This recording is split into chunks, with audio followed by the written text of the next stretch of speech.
الحمد لله نحمده ونستعينه ونستغفره ونؤمن به ونتوكل عليه ونعوذ بالله من شرور أنفسنا ومن سيئات أعمالنا من يهده الله فلا مضل له ومن يضلله فلا هادي له وأشهد أن لا إله إلا الله وحده لا شريك له وأشهد أن سيدنا ونبينا ومولانا محمدا عبده ورسوله صلى الله على سيدنا محمد وعلى آله وأصحابه وسلم تسليما كثيرا فقد قال الله سبحانه وتعالى في محكمه التنزيل والفرقان المجيد بعد أعوذ بالله من الشيطان الرجيم بسم الله الرحمن الرحيم إن السمع والبصر والفؤاد كل أولئك كان عنه مسؤولا وقال النبي عليه الصلاة والسلام إنكم تدعون يوم القيامة بأسمائكم وأسماء آبائكم فأحسنوا أسماءكم صدق رسول الله صلى الله عليه وسلم அளவற்ற அருளாளனும் நிகரற்ற அன்புடையவனுமாகிய எல்லாம் வல்ல அல்லாஹ் சுப்ஹானஹு வ தஆலா அவனுக்கு அனைத்து புகழ். அல்லாஹ்வினால் படைத்த உலகத்திற்கு அனுப்பி வைக்கப்பட்ட மனிதனத்திற்கு சீரான நேரான நல்வழியை காட்டுவதற்காக அல்லாஹ்வினால் அனுப்பி வைக்கப்பட்ட நபிமார்கள், ரசூல்மார்கள், தீர்க்கதரிசிகள் அனைவர்களுக்கும் தலைவராக முத்திரையாக கடைசியாக உலகத்திற்கு வருகை தந்து இவ்வுலகத்தில் தான் வாழ்ந்து கொண்டிருந்த காலங்களில் தனக்கு ஏற்படவிருந்த எண்ணற்ற இன்பங்களை, சந்தோஷங்களை, மகிழ்ச்சிகளை பொருட்படுத்தாது ஒவ்வொரு நிமிடமும் வினாடியும் தனது சமூகத்திற்காக, சமுதாயத்திற்காக உழைத்து பாடுபட்ட எனது உயிரினுமினிய ரசூலுல்லாஹி ஸல்லல்லாஹு அலைஹி வஸல்லம் அவர்கள் மீதும் அவர்களை தொடர்ந்து பின்பற்றி வாழ்ந்த அத்துணை நல்லடியார்கள் மீதும் அல்லாஹுவின் சாந்தியும் சமாதானமும் என்றென்றும் உண்டாவதாக. அல்ஹம்துலில்லாஹ். கணேசருக்குரிய பெரியார்களே, அன்பிற்குரிய கணவான்களே, சகோதரர்களே, அல்லாஹு சுப்ஹானஹு வ தஆலா நம் அனைவர்களுக்கும் எண்ணற்ற அருட்கொடைகளை, நிஅமத்துகளை, பாக்கியங்களை தந்திருக்கிறான். சில நேரங்களில் சில சிறிய பாக்கியங்களாக இருக்கலாம், இன்னும் சிலது பெரிய பாக்கியங்களாக இருக்கலாம். எது எது அருட்கொடையோ நிஅமத்தோ அவைகள் எல்லாமே அமானத்தும் கூட. ஏனென்றால் ஒவ்வொரு நிஅமத்தை பற்றியும் கியாமத்துடைய நாளையில் அல்லாஹ் கேள்வி கேட்பான். குர்ஆன்ல மிக தெளிவாக அல்லாஹ் கூறுகின்றான், ثُمَّ لَتُسْأَلُنَّ يَوْمَئِذٍ عَنِ النَّعِيمِ. அன்றைய தினத்தில் ஒவ்வொரு அருட்கொடைகளை பற்றி நீங்கள் கேள்வி கேட்கப்படுவீர்கள். இந்த ஆயத்திற்கு கீழான தஃசீரில் பதியப்பட்டிருக்கின்றது, ஒருவர் குடிக்கக்கூடிய குளிர்ந்த நீரை பற்றியும் அல்லாஹ் கேட்பான். சூடுக்காக நீங்க ஒரு மரத்தின் நிழலில் தங்கினாலும் அந்த நிழலை பற்றியும் அல்லாஹ் கேட்பான்.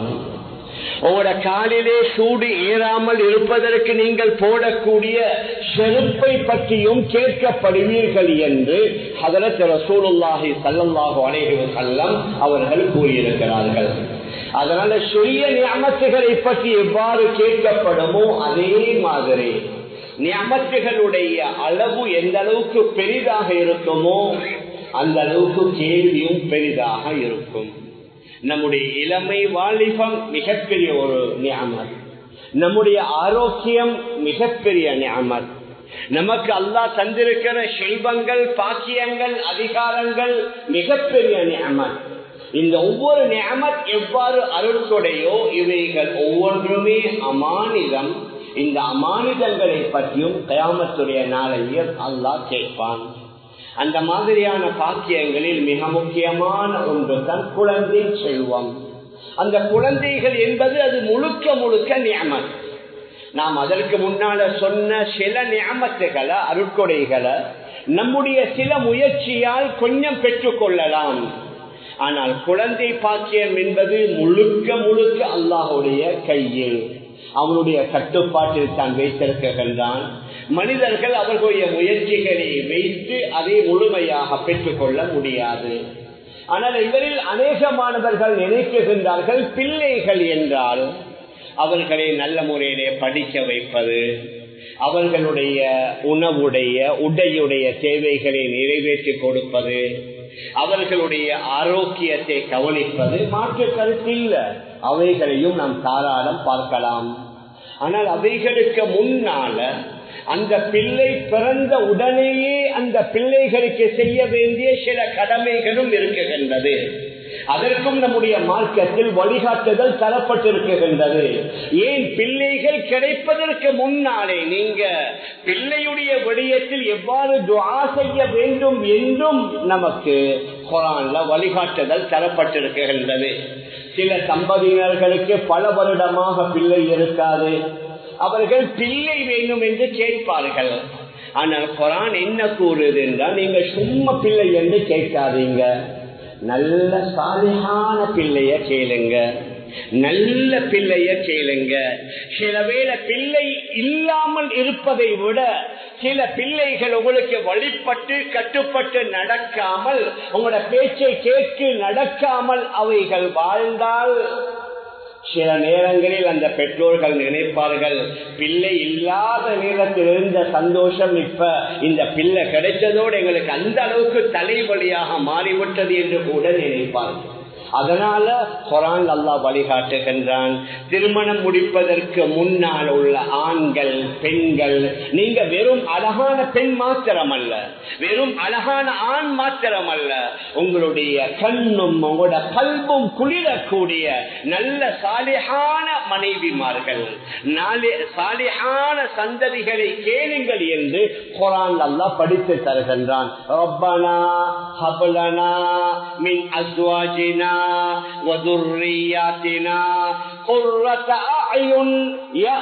நம்முடைய மனைவிமார்களின் மூலமாக, நம்முடைய சந்ததிகள் குழந்தைகளின் மூலமாக கண் குளிர்ச்சி தருவாயாக. சிலருக்கு பிள்ளைகள் நல்லவர்களாக அமைய மாட்டார்கள், சிலருக்கு சில ஆண்களுக்கு மனைவிமார்கள், சில பெண்களுக்கு கணவன்மார்கள் நல்லவர்களாக அமையாததனால அதுவே அவர்களுக்கு ஆகப்பெரிய பிரச்சனை. நான் திருமணம் முடிக்காமலேயே இருந்திருக்கலாம் அல்லவா, எனக்கு இந்த பிள்ளை கிடைத்திருக்காமலேயே இருந்திருக்கலாம் அல்லவா என்றெல்லாம் நினைப்பார்கள். ஏன் அந்த பிள்ளை நல்ல பிள்ளையாக அல்லது அந்த கணவனோ மனைவியோ நல்லவர்களாக அமையாததனால. அதனால் அல்லாஹ் வழிகாட்டுகின்றான், கேட்கும் பொழுதே நீங்க எப்படி கேட்கணும், நல்ல சாலிஹான பிள்ளையை. ஹஜ்ரத் ஜக்கரியா அலைஹி ஸலாத்து வஸலாம் அவர்களும் துஆ கேட்கின்றார்கள், யா அல்லாஹ் ரப்பி ஹப்லி மின் லதுன்க ذُرِّيَّةً طَيِّبَةً, யா அல்லாஹ் எனக்கு நல்ல சந்ததியை தருவாயாக. ஜக்கரியா அலைஹி ஸலாத்து வஸலாம் அவர்கள் துஆ கேட்ட நேரம் கிட்டத்தட்ட 80-85 வயதை தாண்டி விட்டார்கள். அவர்களுடைய மனைவி மலட்டு தன்மையை அடைந்ததாக குர்ஆன் அல்லாஹ் கூறுகின்றான். ஆனால் அல்லாஹ்வால முடியாத காரியம் இல்லை. இப்பொழுது அல்லாஹ் சுப்ஹானஹு வ தஆலா மலக்குமார்களின் மூலமாக வஹி அறிவிக்கின்றான். ஃபனாதத்துல் மலாயிகா வ ஹுவ காயிமு யுஸல்லி ஃபில் மிஹ்ராப். அந்த மஸ்ஜிதுல் அக்ஸாவுல அந்த மிஹ்ராப் என்ற பகுதியில அவர்கள் தொழுது கொண்டிருந்த கூடிய நேரத்தில் மலக்குமார்கள் வந்து, இன்னல்லாஹ யுபஷ்ஷிருக பி யஹ்யா, உங்களுக்கு அல்லாஹ் யஹ்யாவை கொண்டு நன்மாராயம் செய்கின்றான். சூரா மரியம் அல்லாஹ் கூறுகின்றான், யா ஜக்கரியா இன்னா நுபஷ்ஷிருக பிகுலாம் இஸ்முஹு யஹ்யா லம் நஜ்அல் லஹு மின் கப்லு சமியா. ஜக்கரியா, உங்களுக்கு ஒரு அழகான ஆண் பிள்ளையை நாங்க தரப்போகின்றோம். அந்த பிள்ளைக்கு நான் வைக்கிற பேரு யஹ்யா, அல்லாஹ்வால தெரிவு செய்யப்பட்ட பேரு யஹ்யா. இதற்கு முன்னால நம்முடைய படைப்பாளர்களில் யாருக்கும் இந்த யஹ்யா என்ற பெயரை வைத்ததில்லை. இதனாக முக்கியமான ஒன்று என்னண்டா, பிள்ளை கிடைக்கிற நேரத்துல வாழ்த்து சொல்லலாம். பிள்ளை கிடைத்த நேரத்துல அவர்களுக்கு வாழ்த்து சொல்வது குர்ஆனில் உள்ளது. இப்ராஹிம் அலைஹி ஸலாத்து வஸலாம் அவர்களுக்கு நாங்க நன்மாராயம் வாழ்த்து சொன்னோம், உங்களுக்கு நாங்க இஸ்ஹாக் என்ற பிள்ளையை தரப்போகின்றோம். ஜக்கரியா அலைஹி ஸலாத்து வஸலாம் அவர்களுக்கு நாங்க வாழ்த்து சொன்னோம், உங்களுக்கு நாங்க யஹ்யா என்ற பிள்ளையை தரப்போகின்றோம். ஹன்னா என்ற பெண்ணுக்கு நாங்க வாழ்த்து சொன்னோம், உங்களுக்கு நாங்க மரியம் என்ற பிள்ளையை தரப்போகின்றோம். அதனால பிள்ளை கிடைத்ததற்கு பின்னால வாழ்த்து சொல்லலாம். பேட்டை வாழ்த்து அல்ல, அது இஸ்லாத்தில் உள்ளதல்ல. ஒன்று இஸ்லாத்தில் உள்ளது சில வேலை செய்துபடுதில்லை, சில நேரங்களில் இல்லாதது செஞ்சுப்படுது. இப்ப இன்றைக்கு நாங்க வெள்ளிக்கிழமை இருக்கிறோம். இப்ப சமீப காலமாக அநேகமான மொபைல் போன்ல ஜும்மா முபாரக், இது எங்கிருந்து வந்து சதன ஜும்மா முபாரக், ஜும்மால வாழ்த்து சொல்லுங்க எங்கிருந்தாவது வந்து இருக்குதா? சலவா சொல்லுங்க தாராளம். மேலான பெரியார்களே, சகோதரர்களே, நாம் எதை சொல்லிக் கொண்டு வருகிறோம் என்றால், மார்க்கத்தில் உள்ள சில விடயங்கள் விடப்படுது, மார்க்கத்தில் இல்லாத சில விடயங்கள் வருது.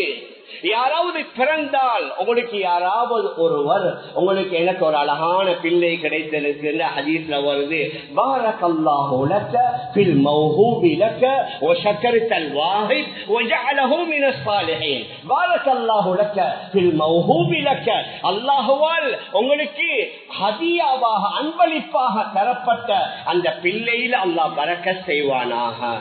இப்படி திருமணம் முடித்தவர்களுக்கு நாங்க பாரக்கல்லாஹு லக்கன்னு சொல்றோமே, அதே வார்த்தை பாரக்கல்லாஹு லக்க ஃபில் மௌஹூபி லக்க வ ஷக்கர்தல் வாஹித், உங்களுக்கு ஹிபத்தா தந்த அந்த அல்லாஹ்வுக்கு நீங்க ஷுக்ர் செய்யுங்க.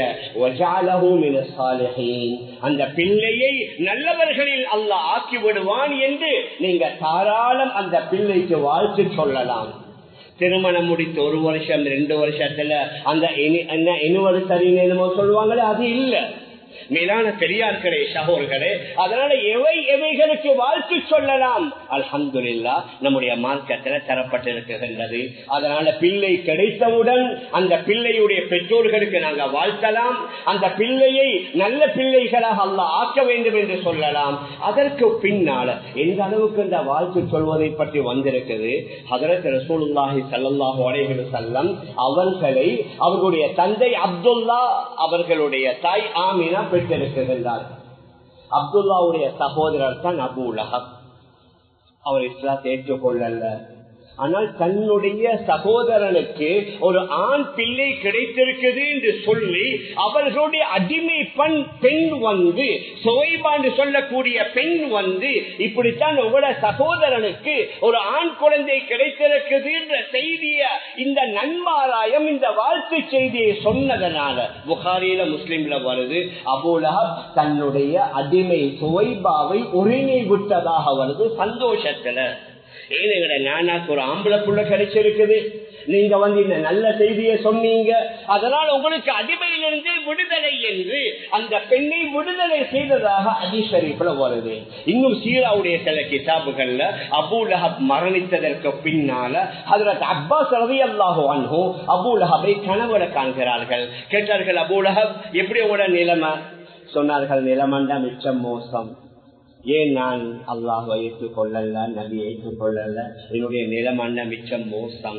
ஆனால் ஒவ்வொரு திங்கட்கிழமை காலை நேரத்துல முஹம்மது ரசூலுல்லாஹி ஸல்லல்லாஹு அலைஹி வஸல்லம் அவர்கள் பிறந்த செய்தியை கேள்விப்பட்டு நான் என்னுடைய சுவைபாண்டு சொல்லக்கூடிய பெண்ணை உரிமை விட்டதற்காக அல்லாஹ் என்னுடைய இந்த பெருவிரலுக்கு கீழால ஒரு வகையான சுரப்பியை சுரக்குகின்றான். அந்த கொஞ்ச நேரத்துல அந்த சுரப்பியை, அந்த ஒரு பானம் அல்லது அந்த ஒரு நீரை குடித்து கொஞ்ச நேரத்திற்கு எனக்கு சுகம் கிடைக்குகின்றது. ஏன்? முஹம்மது ரசூலுல்லாஹி ஸல்லல்லாஹு அலைஹி வஸல்லம் அவர்கள் பிறந்த செய்தியை கேட்டு அதற்கு நன்மாராயம் சொல்லி வந்த அந்த என்னுடைய அடிமையை நான் சந்தோஷத்தினால உரிமை விட்டதற்கு அல்லாஹ் பிரதி கூலியாக எனக்கு இதை தந்ததாக சீராவுடைய கிதாபுகள்ல பதியப்பட்டிருக்கின்றது. மேலான பெரியார்களே, சகோதரர்களே, அதனால பிள்ளை கிடைத்தவுடன் தாராளம் அந்த பெற்றோர்களுக்கு நாங்க வாழ்த்து சொல்லலாம். கிடைத்த உடனேயே அதனுடைய வலது இடது காதல பாங்கு சொல்வது மிக முக்கியமான சுன்னா. பல கிரந்தங்கள்ல பதிவு செய்யப்பட்டிருக்கின்றது. ஹதரத் ரசூலுல்லாஹி ஸல்லல்லாஹு அலைஹி வஸல்லம் அவர்களும் தன்னுடைய பேர குழந்தைகளுக்கு செய்திருக்கிறார்கள்.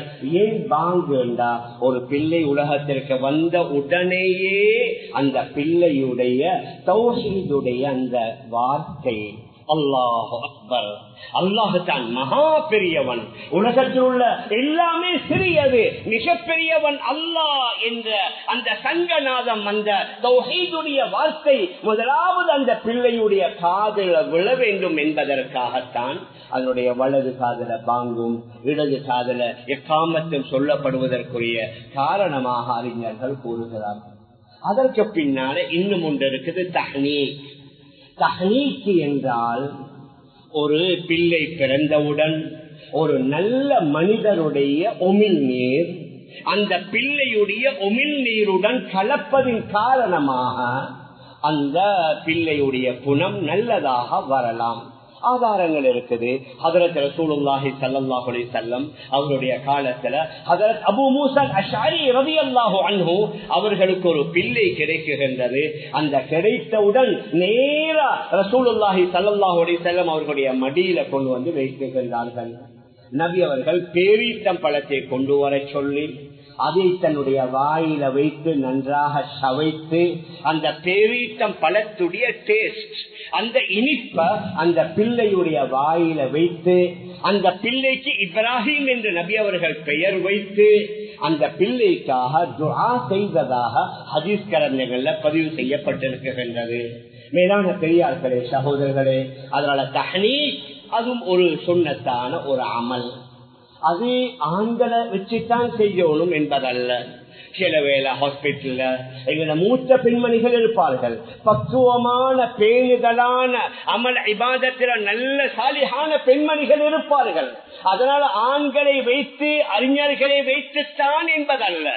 அந்த நேரத்தில் கிடைக்கிற ஒரு நல்ல மனிதருடைய உமிழ் நீருடன் அந்த பிள்ளையுடைய உமிழ் நீர் கலந்தால் அந்த பிள்ளை நல்ல பிள்ளையாக வரும் என்பதற்காக இதையும் ஷரியாவுல சுன்னத்தாக பார்க்கப்பட்டிருக்கின்றது.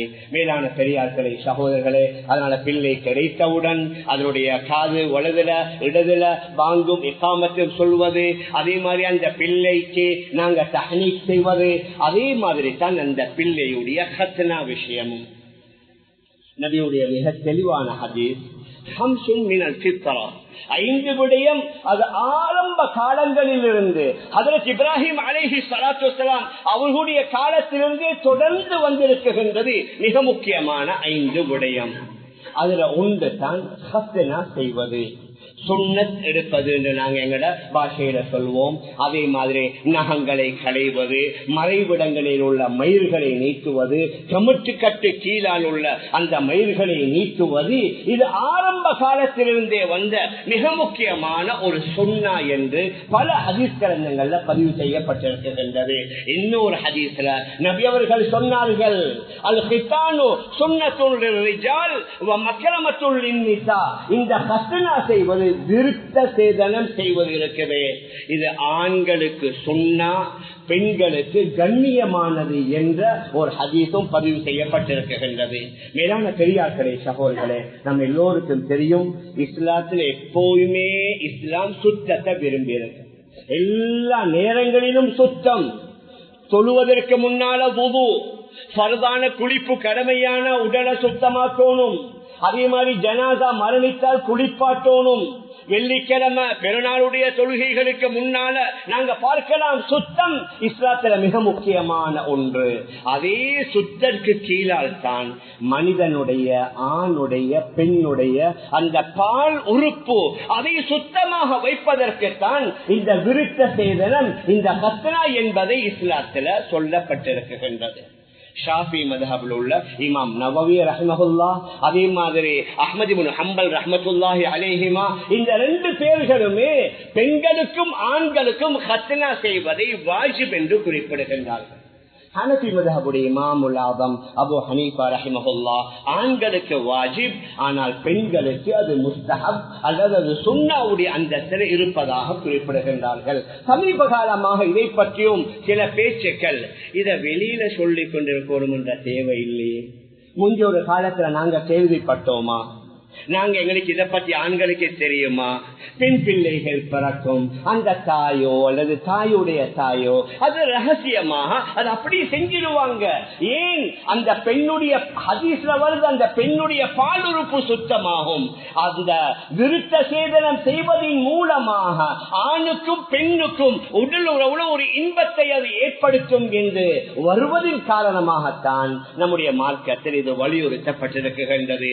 இந்த அளவுக்கு நேமா மாலிக் ரஹிமஹுல்லாஹ் அவர்களுடைய மத்ஹப்ல யாராவது கத்னா செய்யாவிட்டால் அவர் இமாமத் கூட செய்யக்கூடாது. யாராவது கத்னா செய்யாவிட்டால் அவருடைய சாட்சி கூட ஏற்றுக்கொள்ளப்படாது என்று ரொம்ப கடினமாக கூறியிருக்கிறார்கள். ஆனால் ஆண்களுக்கு மாதிரி ஷாஃபி மذஹப்ல வாஜிபாக இருந்தாலும் சில இமாம்கள் பெண்களுக்கு அது முஸ்தஹப் என்று கூறியிருக்கிறார்கள். மேற்கத்திய நாடுகள்ல நாங்கள் கேள்விப்படுகின்றோம், சர்வ சாதாரணமாக இதை ஹாஸ்பிட்டல்ல போய் செய்கிறார்கள். திருமணம் முடிக்காத பெண்மணிகளும் செய்கிறார்கள், திருமணம் முடித்த மூத்த பெண்மணிகளும் செய்கிறார்கள். ஏன்? இதன் மூலம் அவர்களுக்கு ஒரு சிலர் வேற வகையான சில தவறான கருத்துக்களை, இது பெண்களுடைய அந்த பாலுறுப்பை சேதப்படுத்துகின்றது, இது நஷ்டப்படுத்துகின்றது என்று சொன்னாலும் உள்ளால் உள்ளபடி வெளிநாடுகள்ல நாங்க பார்க்கலாம். சில நாடுகள்ல லீகல், சில நாடுகள்ல இல்லீகலாக ஆக்கப்பட்டிருந்தாலும் இஸ்லாமிய பார்வையைத்தான் நாங்க பார்க்கணும். மேலான பெரியார்களே, அன்பிற்குரிய கணவான்களே, சகோதரர்களே, அதனால கத்னா அந்த விருத்த சேதனம் செய்வது அது மிக முக்கியமான ஒரு அமலாக இருக்குது. அதற்கு பின்னால தான் அந்த பிள்ளைகளுக்கு பெயர் வைப்பது. பெயர் ஆக முக்கியமான ஒன்று. என்ற ஒரு நாளைக்கு அந்த பெயரை கொண்டு அந்த பிள்ளை பல தடவை அழைக்கப்படுகிறார். காலையில பெட்லிருந்து எழுப்பாட்டவே சில வேளை 10 தடவைக்கு மேல உம்மாவும் வாப்பாவும் சேர்ந்து அந்த பிள்ளையுடைய பேரை சொல்லி சொல்லி சொல்லி எழுப்பாட்டுவாங்க. பெட்லிருந்து கீழே இறங்குவதற்கு முன்னாலே பல தடவை. அதற்கு பின்னால அவர் பாடசாலையோ அவர் வேலைக்கு போனோ எங்க போனாலும் முதலாவது என்ன பேரைத்தான் கூப்பிடுவாங்க. அதனால தான் நபி அவர்கள் சொன்னார்கள், நீங்க உலகத்துல மட்டுமல்லையே நாளைக்கு மறுமையில கியாம நாளையும் நீங்க உங்களோட பெயர்களை கொண்டு தான் அழைக்கப்படுவீங்க, உங்களோட தந்தைமார்களுடைய பெயர்களை கொண்டு தான் அழைக்கப்படுவீங்க. அதனால வைக்கிற பெயர்களை நல்ல பெயர்களா வைங்க, நல்ல அர்த்தமுள்ள பெயர்களை வைங்க, நபிமார்களுடைய பெயர்களை வைங்க, நல்ல சாலிஹானவர்களுடைய பெயர்களை வைங்க. மிக தெளிவாக நபி ஸல்லல்லாஹு அலைஹி வஸல்லம் அவர்கள் ஹதீஸில் குறிப்பிடுகின்றார்கள், இன்னக்கும் துதஊன யௌமல் கியாமத்தி பிஅஸ்மாஇக்கும் வஅஸ்மாஇ ஆபாயிக்கும் ஃபஅஹ்சினு அஸ்மாஅக்கும். நீங்க மறுமை நாள்ல உங்களுடைய பெயரை கொண்டும் உங்களுடைய பெற்றோர்கள் வாப்பாமார்களுடைய பெயரை கொண்டு தான் அழைக்கப்படுவீர்கள். அதனால உங்களோட பெயர்களை அழகான பெயர்களாக வைத்துக் கொள்ளுங்க, நல்ல அர்த்தமுள்ள பெயராக வைத்துக் கொள்ளுங்க. மேலான பெரியார்களே, சகோதரர்களே, அதனால ஹஜ்ரத் ரசூலுல்லாஹி ஸல்லல்லாஹு அலைஹி வஸல்லம் அவர்கள் சொன்னார்கள், அஹப்புல் அஸ்மாஇ இலல்லாஹ், அல்லாஹ்வுக்கு பெயர்களில் ஆக விருப்பமான பெயர் அப்துல்லா, அல்லாஹுடைய அடிமை, அப்துல் ரஹ்மான். சில நேரங்களில் தவறு நடக்குது, பெயரை பூர்த்தியா சொல்றல்ல, அப்துல் என்றது பிழையே, அது இல்ல. ஒன்று பூர்த்தியாக அஸ்மாவுல் ஹுஸ்னால வார எல்லாத்துக்கும் முன்னால அப்துல் வந்தா தான் அந்த அர்த்தம் சரியாக வரும். உதாரணமாக அப்துல் ரஸாக், ரஸாக் என்றா உணவளிக்க கூடியவன், சும்மா ரஸாக் என்றா உணவளிக்கிறது அல்லாஹ், உணவளிக்க கூடியவனுடைய அடிமை, படைத்தவனுடைய அடிமை, சொந்தக்காரனுடைய அடிமை. மேலான பெரியார்களே, சகோதரர்களே, அதனால லேசுக்கு நாங்க பார்க்கலாம், சில ஆண்களுடைய பெண்களுடைய பெயர்களை ஹாஃபா கூப்பிடுவாங்க. அதால் கூப்பிடுவதன் மூலமாக அர்த்தம் பூர்த்தியாக வராது. சில வேளையில உச்சரிக்க மாட்டாங்க சரியாக, எங்கட அரபு நாடுகள் உள்ளவர்கள் என்றா ஓரளவு நல்லா உச்சரிப்பாங்க. எங்கட உங்க சில பேர் உதாரணமாக நாங்க சொல்லலாம், கலீல். கலீல் என்றா யாரு? நண்பர். ஹஜ்ரத் இப்ராஹிம் அலைஹி ஸலாத்து வஸலாம் அவர்களுடைய சிறப்பு பெயர் கலீலுல்லாஹ், அல்லாஹ்வுடைய நண்பர். சிறங்க சொல்றது கலீல் என்று சொல்லி. அரபியில கலீல் என்றா கொஞ்சம். நாங்க இங்கிலீஷ் எல்லாம் எவ்வளவு அழகா உச்சரிக்கிறோம். ஏன் கொஞ்சம் அரபிய நல்லா உச்சரித்து பழகேலா?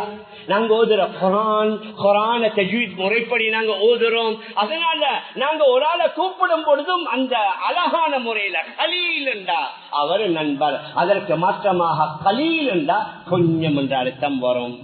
எங்கட நாட்டுல ஒரு சகோதரர் என்ன செய்யறாரு, தன்னுடைய பிள்ளைக்கு பெயரை வைக்கிறாரு ஆக்கில். அக்கில் இருந்து வந்தது. ஆக்கில் இருந்த இன்டெலிஜென்ட், நல்ல அறிவாளி, புத்திசாலி. அவருடைய தந்தை வெளிநாட்டுல அரபு நாட்டுல வேலை செய்கிறார். அவருடைய பொஸ் கேட்கிறாரு, எப்படி உங்களோட மகனுக்கு பேர் வச்சீங்க? ஆனா நல்ல பேர் வச்சேன். என்ன வச்சீங்க? ஆக்கில் என்று வச்சேன். இவர் ஐன உச்சரிக்காம ஆக்கில் என்று சொல்லாம அலிப்புல ஆக்கில் என்றாரு. ஆக்கில் என்றா அதிகமாக சாப்பிடக்கூடியவன். அந்த பஸ் கேட்கிற, என்ன பேரை வச்சுக்கிறீங்க நீங்க? ஆட்சியில் இருந்து வச்சிருக்கிறீங்க. இப்ப சொல்றாரு அதிகமா சாப்பிடுற அந்த அர்த்தத்துல வச்சிருக்கிறீங்க. இவருக்கு சரியா உச்சரிக்க தெரியாது. இவர் பிழையாக சொன்னதுனால அங்கே அர்த்தங்கள் மாறுபடுது. மேலான பெரியார்களே, சகோதரர்களே, அதனால லேசான, ஆனா லேசண்டா சிலர்கள் மிச்சம் லேசாச்சு. லீனா, பீனா, ஈனா, லேசினா இப்படி லேஸ் இல்ல.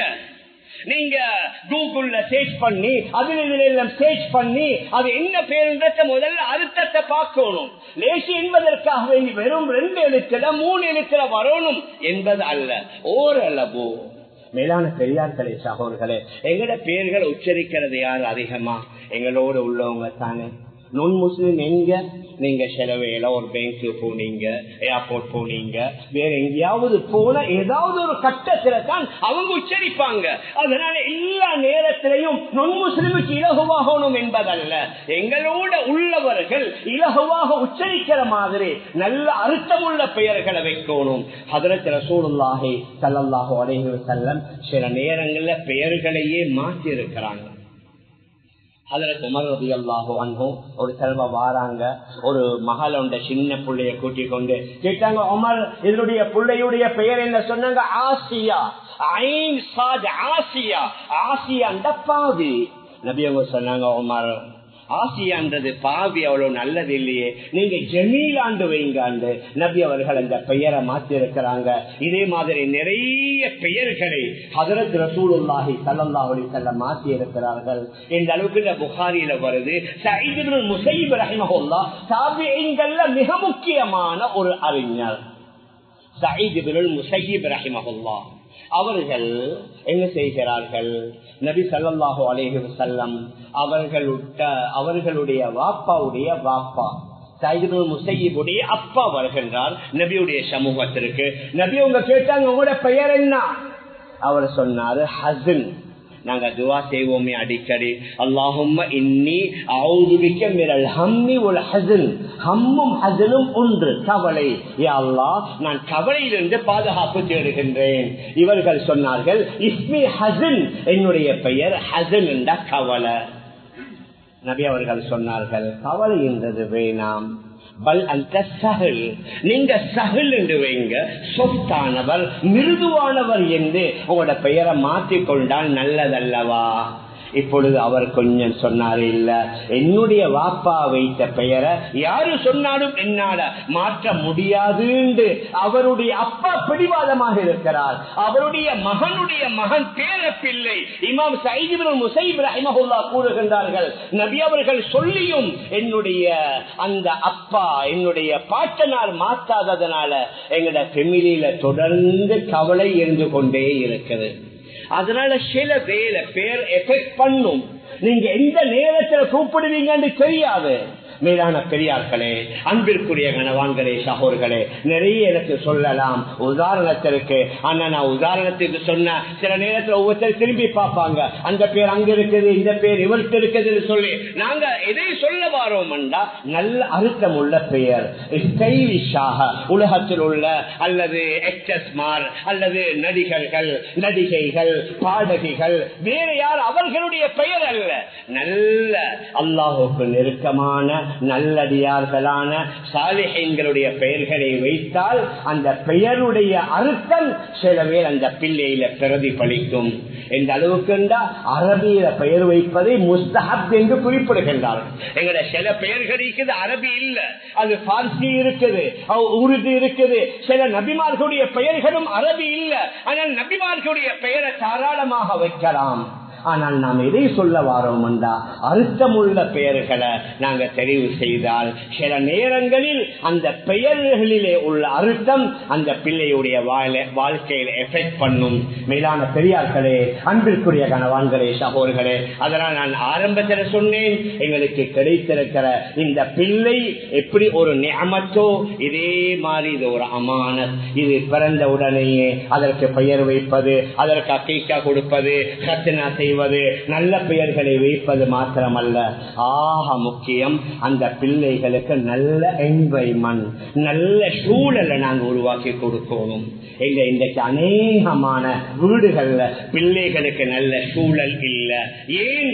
அந்த சூழல் இல்லாததுனால தான் அந்த பிள்ளைகள் வழி தவறி போகுது. நல்ல சூழல் என்ன? நல்ல விஷயங்கள் பேசப்படணும், நல்ல விடயங்களை காதால கேட்கணும், நேரத்துக்கு வீட்டிலுள்ள பெண்மணிகள் சொல்லணும், காலையில ஃபஜ்ருக்கு எழும்பி வாப்பா தன்னுடைய மகனை கூட்டிக் கொண்டு மஸ்ஜிதுக்கு வரணும். ஒரு பிள்ளை தன்னுடைய தந்தையுடன் மஸ்ஜிதுக்கு வந்து ஜமாஅத்துடன் தொழுகிறார், அவர் அல்லாஹுடைய பாதுகாப்புல. ஹதீஸ் ஷரீஃப்ல வருது, மன் ஸல்ல சுப்ஹ ஃபீ ஜமாஅ யாரு ஃபஜ்ருடைய தொழுகைய ஜமாத்தோட தொழுகிறாரோ அவர் அல்லாஹுடைய பாதுகாப்புல. நீங்க சில பேர் உங்களுடைய பயம், மகன் மகள் வெளியில போனா, படிக்க போனா, ஜொப்புக்கு போனா, வேலைக்கு போனா, வேற தவறான பாவங்கள், நஷ்டங்கள், இடையூறுகள், ஆபத்துகள் ஏற்படலாம். அதனைவைகள் அனைத்திற்கும் முற்றுப்புள்ளி யாரு ஃபஜ்ருடைய தொழுகையை ஜமாத்துடன் தொழுகிறாரோ அவர் அல்லாஹுடைய பாதுகாப்பில் இருக்கிறார். அதனால ஆண் பிள்ளைகளை மஸ்ஜிதுக்கு அழைத்து கொண்டு வருவோம், வீட்டிலுள்ள பெண்களை மஸ்ஜிதில் தொழுக வைப்போம், காலையில குர்ஆனுடன் அவர்களை இணைப்போம். அந்த குர்ஆன் அவர்களை பாதுகாப்பதாக ஹஜ்ரத் ரசூலுல்லாஹி ஸல்லல்லாஹு அலைஹி வஸல்லம் அவர்கள் ஹதீஸில் கூறியிருக்கிறார்கள்.